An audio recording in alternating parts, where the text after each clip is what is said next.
What's up, everyone? Welcome back to another review, and this time we're taking a look at Summer of '84. The overall plot line of this movie is as follows. These four friends suspect that their neighbor might be a serial killer, so they start an investigation that leads to terrible results. So yeah, that is the overall story of Summer '84. I'm going to do my best to make this review as short and sweet as I possibly can. So overall, I think Summer of '84 is a very solid coming of age horror movie. I don't think this is one of the best horror movies ever made. I don't think this is one of the best horror movies to come out of the 2010s, but I do think this is a well done and solid movie. It's got some really good acting. It's got some good direction. It's got a nice little atmosphere. I do think that the movie can be a little bit uneven in a lot of areas, but overall, it doesn't take away from the fact that this is a well done movie that is done by a trio known as RKSS.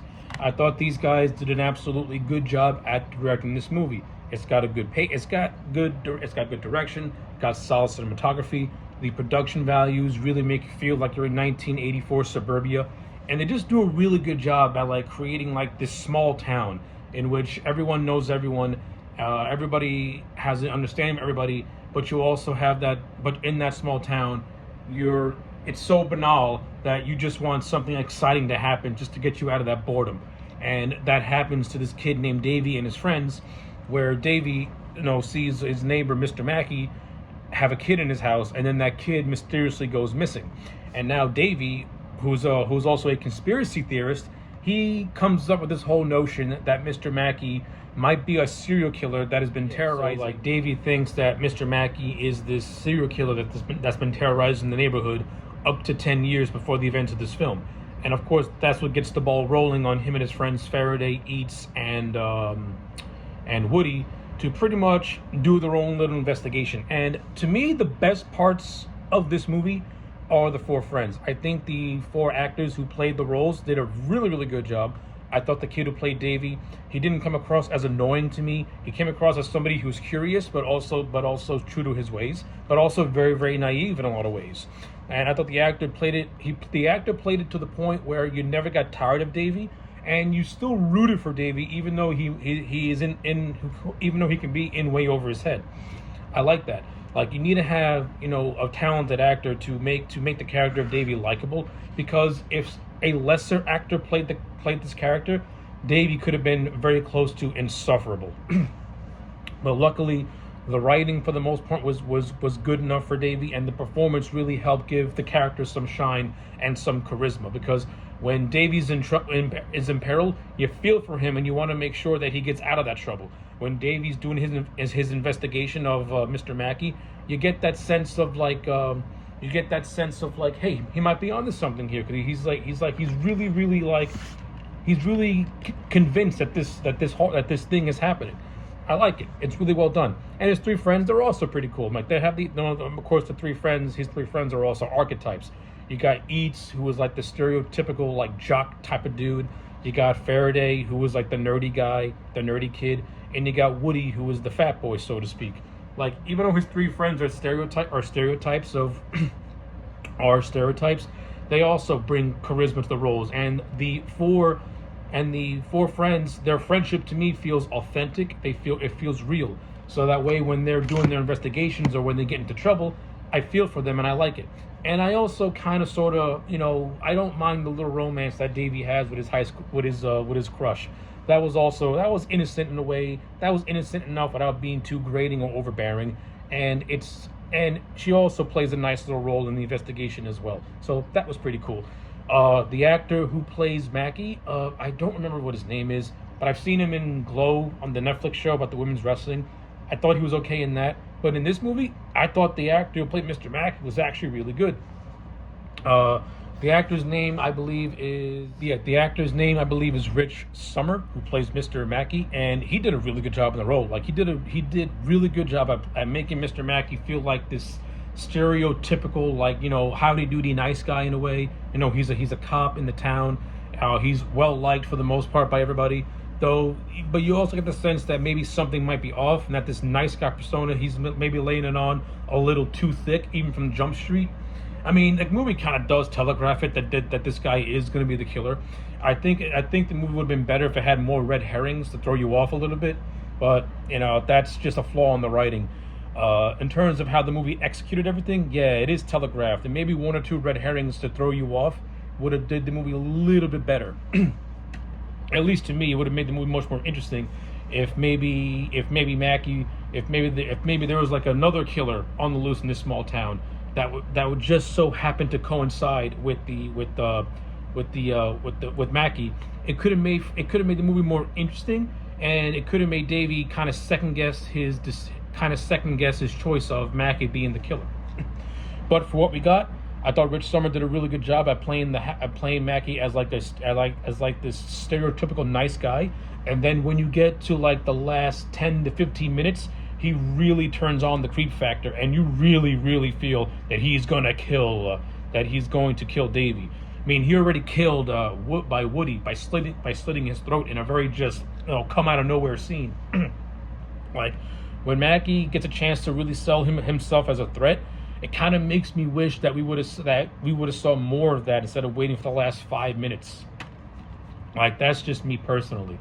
But again, this movie's skeletal structure is very Stephen King like. Like, this movie more or less reminds me of something like Stand By Me, but only it takes place in the 80s, and it has more of like this and it doesn't have that somberness that Stand By Me has, and if that makes any sense.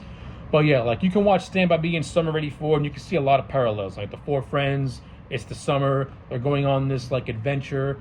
In Stand By Me, they're trying to find this dead body. In summer of '84, they're trying to prove that the neighbor's a serial killer. So like, there's a lot of parallels that are very similar to each other. But where Stand By Me kind of had more going for it, summer of '84 kind of just has that one-track mind, and that's basically it.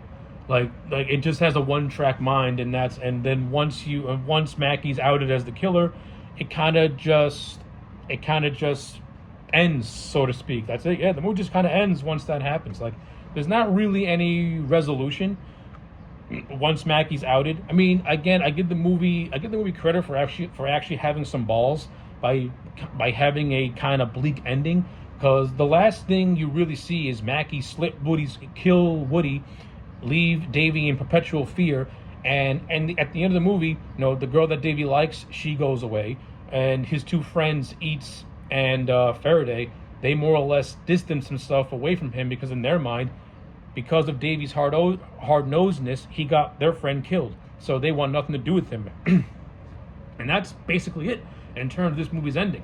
But everything leading up to that, it could be hit and miss. I would say this: I do agree that this movie does take a while to really get going. But once you get to the 40-minute mark and the actual investigation does happen, that's where the movie really finds its voice and identity, and it really does become entertaining. And like I said, some of the best scenes in this movie are the four friends doing their investigation. There's this really nice tense scene where Faraday and Woody are spying on Mackie while he's in when he's in a storage garage. It's actually really well done. It's very tightly directed. It has some good suspense and tension to it. I also like the scene of Davey, the four friends, and Davey's would-be girlfriend searching Mackie's house and with a camcorder, and they find this locked off room, which is actually dressed up to be Mackie's room when he was a kid. And they see this dead body, this decomposing body in a bathtub. They see a kid chained to the floor who was like close to death. And then Davey puts one and one together, where he comes to the realization. So earlier on in the movie, Mackie says that he has family, but they don't live in town, and he has pictures of his family on the wall.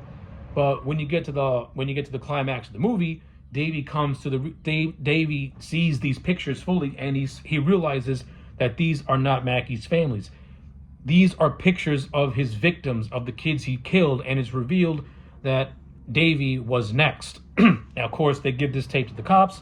They go on a search for Mackie. Mackie can't be found. It's revealed that Mackie was hiding in Davey's house all along, and this is what leads to Mackie taking Davey and Woody to this forest in the middle of nowhere. They do a game of manhunt, and this is what leads to Woody's death, and Mackie sparing Davey, leaving him in perpetual fear. So yeah, like, all that stuff is actually well done. I like it. The movie does have a good vibe to it. It does have a creepiness to it in some areas. Now again, the pacing can be a little bit off in the first maybe half hour, But once you get past that first half hour, the movie starts to get a little more tighter, and the investigation of Mackie starts to happen. That's where this movie starts to get really, really fun and really, really enjoyable.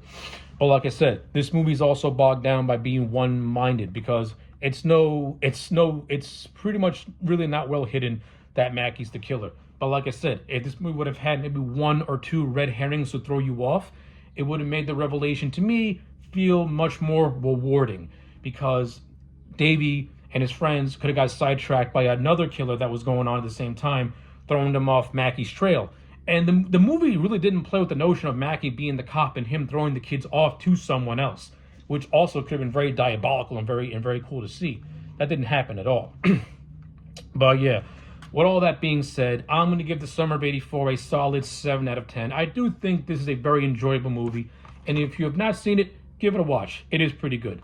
So, with all that being said, my name is AJ Legend. Like, comment, and subscribe, and I'll check you back next time for more.